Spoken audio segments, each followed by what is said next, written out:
c'est Axel, on se retrouve aujourd'hui pour un nouvel épisode de WWE News. Et quel épisode les amis nous avons eu hier! Un lot d'informations en ce qui concerne la WWE, des communiqués sur communiqués, enfin c'était incroyable. On va y revenir, voici le programme de cette émission. Premièrement, The Rock qui rejoint le conseil d'administration de la WWE. Nous allons parler d'un départ de Finn Balor prochainement, c'est la question que nous allons nous poser. La WWE qui débarque sur Netflix, je vous donnerai tous les détails. Et enfin, on terminera avec Kevin Patrick qui quitte son poste à la table des commentateurs. Que va-t-il devenir? On va en parler ensemble. Mais avant ça, commençons par cette première news. Avec The Rock qui rejoint le conseil d'administration. Et regardez-moi cette image. Pour commencer, The Rock aux côtés de tous les dirigeants de ce nouveau groupe TKO qui est formé par la WWE et l'UFC. C'est vraiment incroyable. C'est incroyable cette image et on l'a surtout pas vu venir. Je pense que vous non plus. Donc en fait, quelles incidences cela va avoir, on ne sait pas pour l'instant. On sait juste que voilà, The Rock est au sein du conseil d'administration, donc il aura maintenant son mot à dire sur toutes les décisions qui seront prises par le groupe. Maintenant, est-ce que ça veut dire qu'on verra plus souvent le Rock du côté de la WWE, voire même de l'UFC, faire des apparitions, ce genre de choses? Pour l'instant, on peut pas le dire, on ne sait pas. Et forcément, à la suite de cette annonce, il a fait le tour des médias, il a beaucoup été questionné, et donc on lui a évidemment posé la question sur WrestleMania 40. The Rock, est-ce que tu seras à WrestleMania 40 face à ton frère? Voilà, est-ce que tu peux nous en dire plus? Et donc, à chaque fois, il est assez vague, il ne dément pas, voilà, il ne dit pas non, je n'y serai pas. Il dit que simplement, si ce match a lieu entre lui et son cousin Roman Reigns, ce sera tout simplement le plus grand WrestleMania de tous les temps.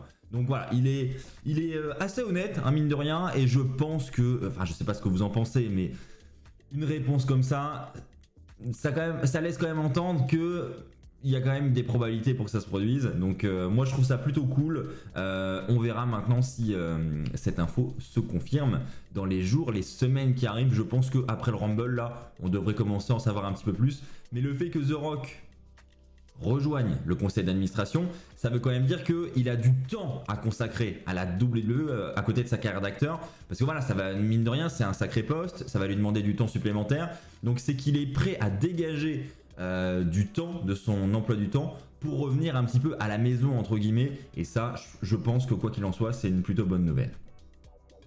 Bientôt un départ de Finn Balor, c'est effectivement la question que nous allons nous poser, puisque son contrat se termine cette année. Alors là, on n'a pas les délais exacts de la date de la fin de son contrat. Les sources ne sont pas d'accord. On avait certaines rumeurs qui affirmaient que son contrat se terminait juste après WrestleMania. Ensuite, on a eu d'autres infos qui sont tombées via des sources internes qui, elles, contredisaient ces rumeurs en disant que non, son contrat ne se terminait pas après WrestleMania, mais plusieurs mois après WrestleMania.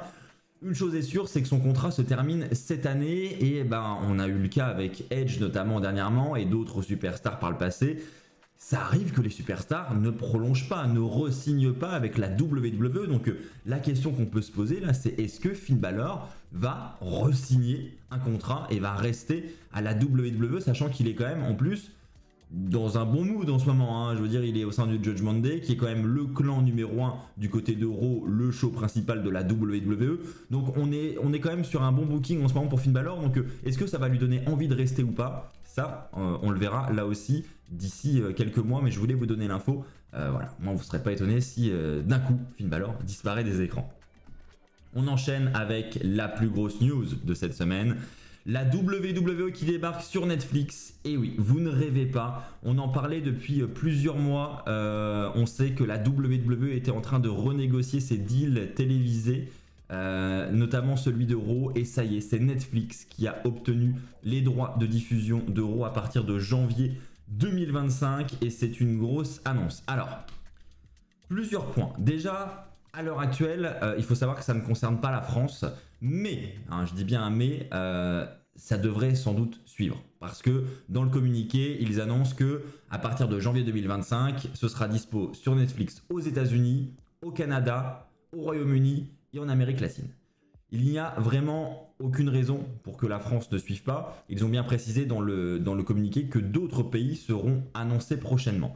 Donc ils ont annoncé les principaux, là où il y a les plus gros chiffres, clairement. Mais voilà, ça devrait suivre.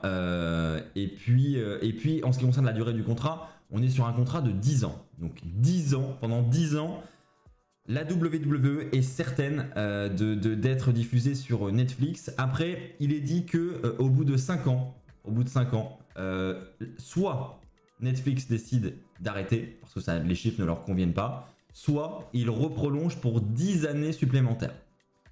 Donc voilà, c'est à double tranchant. Soit la WWE va réussir à convaincre Netflix et va être très convaincant, va faire de très bons chiffres, et donc Netflix va dire ok, c'est bon, on peut réinvestir et on rachète tant d'années de diffusion. Soit ils vont se dire c'est pas assez, on stoppe, et donc la WWE va devoir retrouver un autre diffuseur. Alors pour l'instant il est trop tôt pour le prédire, mais voilà, il faut se dire que notamment aux États-Unis, Netflix, c'est je crois plus de 70 millions d'abonnés, donc c'est quand même une belle vitrine et une belle exposition pour eux, donc c'est quand même un deal de ouf. Et puis on va pas se mentir, hein, vous comme moi, je pense que vous êtes des consommateurs de Netflix. Avoir Raw chaque semaine sur Netflix, où on a juste à allumer son Netflix, mettre l'épisode en route, c'est quand même assez confort, sans retard de diffusion, etc. À voir si on pourrait, si ça arrive en France, avoir nos commentateurs favoris, hein, sur le programme. Bon, évidemment, tout ça, là, on va peut-être un petit peu loin, hein, ça va peut-être pas commencer comme ça.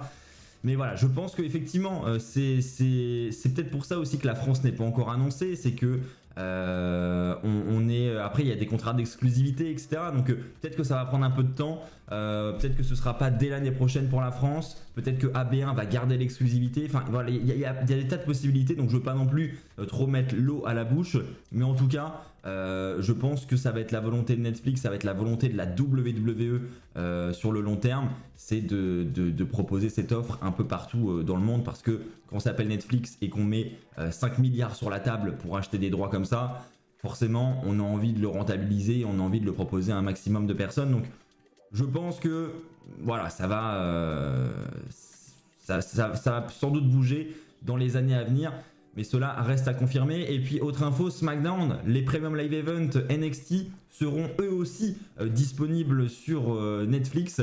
Alors là, il n'y a pas trop de précision, hein. Normalement, c'est USA Network qui doit avoir les droits de diffusion en direct de SmackDown, mais visiblement, ils seront également disponibles sur Netflix. Reste à savoir si Peacock, le network, etc., ça va continuer à côté, s'ils vont garder les directs de ces émissions-là et que ce sera seulement de la VOD sur Netflix avec, comme on a en ce moment pour certains shows, un petit retard de 2-3 semaines avant que ce soit disponible sur Netflix. Voilà, je sais pas, on n'a pas tous les détails de ce deal, mais vous avez les grandes lignes. Et puis pour les plus malins d'entre vous, vous savez que voilà, aucun partenariat, mais il y a des petits VPN qui peuvent permettre de regarder du contenu qui est exclusif à d'autres pays. Donc ça peut être également une solution pour ceux qui veulent regarder du contenu Netflix qui est disponible uniquement sur le catalogue américain ou anglais, ou enfin voilà, peu importe le pays. Je sais qu'il y en a déjà beaucoup qui le font pour certaines exclus. Quoi qu'il en soit, c'est une immense nouvelle, les amis, et on vit vraiment une nouvelle ère, la WWE, parce que voilà, le fait que ce soit une plateforme de streaming et non plus une chaîne de télévision qui obtienne les droits, ça montre quand même que on passe dans une nouvelle ère et que la télé est progressivement en train de s'effacer, de mon point de vue en tout cas. On continue avec le 4e point de la soirée, avec Kevin Patrick qui quitte la table des commentateurs. C'est effectivement une nouvelle qui est tombée hier. Alors, pour l'instant, on ne sait pas qui le remplacera. On n'a vraiment aucune info là-dessus. On ne sait pas non plus si Kevin Patrick va retrouver un autre rôle du côté des coulisses. On ne sait vraiment rien. On ne sait pas s'il reprendra son poste d'intervieweur. Voilà, donc on n'espère pas, hein, mon frérot Kevin Patrick. J'espère que tu vas retrouver du taf et que tu vas rester, parce que ça me ferait plaisir de te revoir quand même. Donc bon. Mais curieux de voir qui en tout cas va le remplacer du côté de la table des commentateurs. Voilà, j'ai envie de voir la nouvelle tête qui prendra sa place et quelle sera la nouvelle voix du côté du show bleu. Mais voilà, c'est une info qui vient de tomber hier soir. Et bien écoutez les amis, c'est ainsi que va s'achever cette vidéo WW News. J'espère qu'elle vous aura plu, j'espère avoir répondu à toutes vos questions. Si c'est le cas, n'hésitez pas à vous abonner, hein, parce que ça fait plaisir, ça permet d'augmenter la visibilité de la chaîne, donc c'est cool, allez-y. Merci à tous ceux qui le feront, merci à tous ceux qui lâcheront un petit pouce bleu, merci à tous ceux qui lâcheront un petit commentaire, voilà, pareil pour le référencement de la vidéo, ça fait toujours plaisir. Merci à tous, passez une agréable journée, et on se retrouve très vite pour des vidéos sur le Rumble. Vous voulez mes pronos pour le Rumble masculin, je le sais, et ben je vous prépare ça, et ça sort en fin de semaine. Merci à tous, ciao bye bye.